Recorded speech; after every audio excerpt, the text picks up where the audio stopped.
Hello, and welcome to the Collective Realms podcast, inspired by the We Are Adventurers Collective on Tumblr. Each episode, we bring you a story about one or more of the adventurers. The story featured in this episode is Fatebreaker by Svea Vogt, the Collective's Dark Knight. The gods had been ravaging the seas with their wrath for 4 days straight. The waters were raging, chalk-white foam crowning the waves' crests, much like a beast frothing at the mouth. The wind howled as if it were the raving creature's primal scream, lightening its eyes flashing indignantly within its dense fur of pitch-black clouds. 4 days. 4 days she had waited, from dawn till dusk, watching the seas for any sign of the familiar longship with its brilliant blue sails. By now, the winds were cutting through her fur cloak like sharp knives. It was as if the winds were pushing her ever closer to the edge, whispering a promise of her suffering's end. It would take only a step. From her vantage point atop the storm-tossed white cliffs of Olafjord, Hrefna could only behold the violent tossing and turning of the waves helplessly. "The wave bride is gone," the gull seemed to scream into her ringing ears. "They're all gone, and it's your fault." Hrefna took a step towards the edge of the cliff and peered down the steep slope. Vertigo hit her immediately, as if the pull of the abyss and the waters beneath the steep cliffs beckoned her to jump. "End it," the gull half urged, half advised. "Join them, lonely one. End your waiting. Your hope is for naught." Stiff fingers struggling with her belt, Hrefna retrieved the small earthen flask of hearthfire from her hip and took a big gulp. True to its name, the brandy burned a blazing trail down her throat and stomach, a welcome yet brief respite from the biting cold. Hrefna gasped of relief and gave herself over to the heat for a while. How it spread to her limbs and eventually her head. How it cauterized the edges of her thoughts into dullness. She tore her eyes from the rocks below and took a tentative step back. A serene smile crept to the corners of her mouth. The gull in its voice had fallen silent for now. Clutching the flask to her chest like a piece of driftwood in a storm, Hrefna once again focused on her lonely watch. Her insides felt nowhere near as tense as on the first 2 days when she imagined seeing blue among storm gray every few minutes or so. Each trick of the light had sent her heart beating out of control. Distantly, she wondered whether that meant that she had accepted the fate her visions had revealed.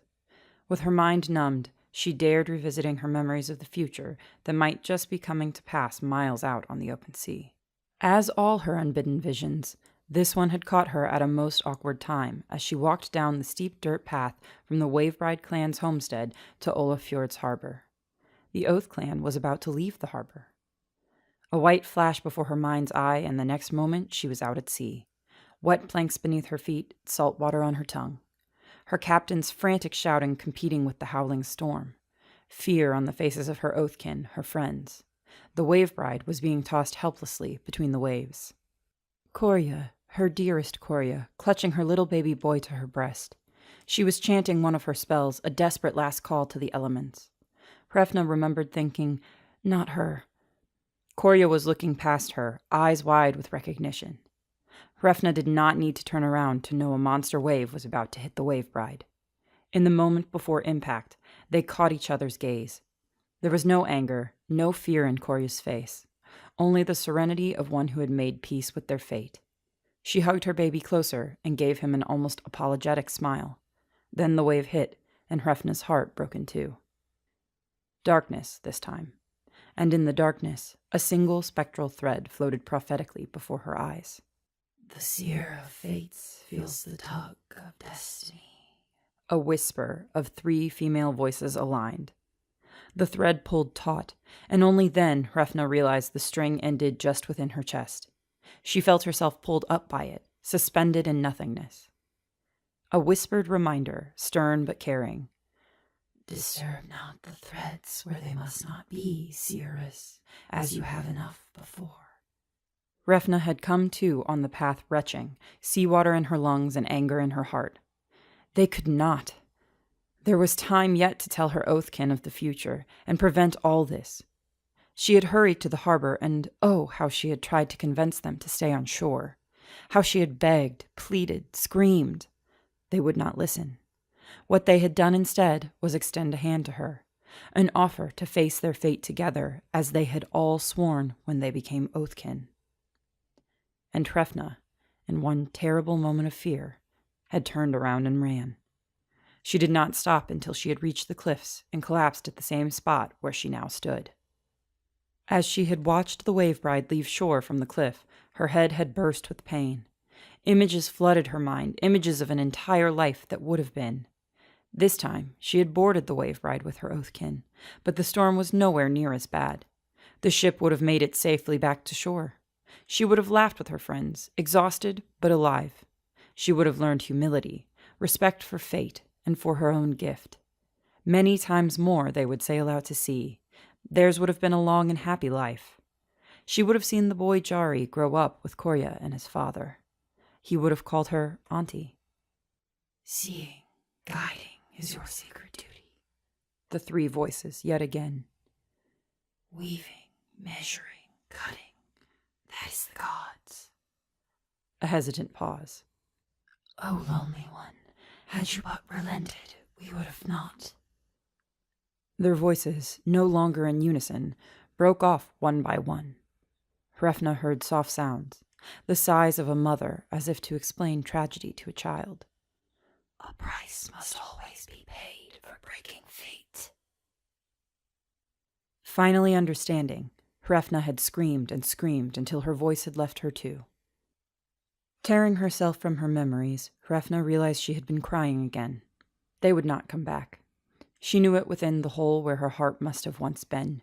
She had left them to their doom, and thus sealed their fates. The wound within her tore open, and spilled what little strength she had left. Below the cliffs, the waters sang their siren song. If she filled her lungs with water, she would not be empty anymore. It was just one step now. Gods, she was oh so lonely. In the moment before she decided to jump, the wind filled her ears with the beating of mighty wings, and she looked up. She saw a raven, translucent and ethereal, as if made from the very winds itself, carrying gently within its claws a boy. Hrefna's hand instinctively went to her mouth to cover a relieved sob. In a final act of love, Korya must have called to the wind spirits to bring her child safely back to shore. The raven flew past her to the rune halls, home of the Oath clan who had raised both Hrefna and Korya. That she had chosen them over her made sense, although it stung. Hrefna was not exactly in a place to raise a child.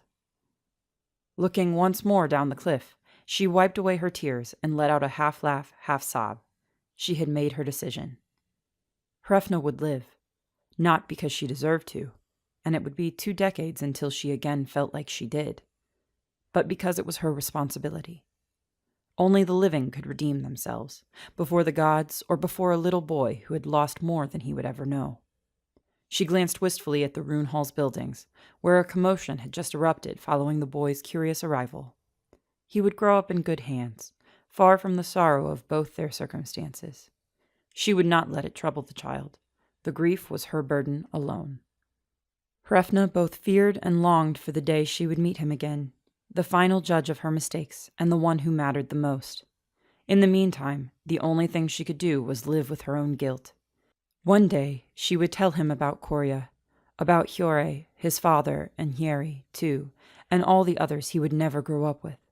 But until then, she, the lonely relic of a life that could have been, would have to remain just that. Thus, Hrefna the Lonely, who ripped the threads of fate and paid dearly for it, walked away from the cliffs and from the child to make good on her promise. And above the ravaged seas, the stormy heavens calmed at last. Thank you for listening to the Collective Realms podcast. This episode's piece was read by Audrey Rose. It was written by Svea Vogt. If you enjoyed this episode, please rate and review our podcast. It really helps other people find the podcast, and our staff and contributors love the feedback. You can find the show on iTunes, Google Play, or your podcast app of choice. We are also on Facebook, Tumblr, and Twitter, or you can check out our website, collectiverealms.com, to find out how you can become a contributor. From all of us at Collective Realms, we hope you enjoyed this little piece of fiction.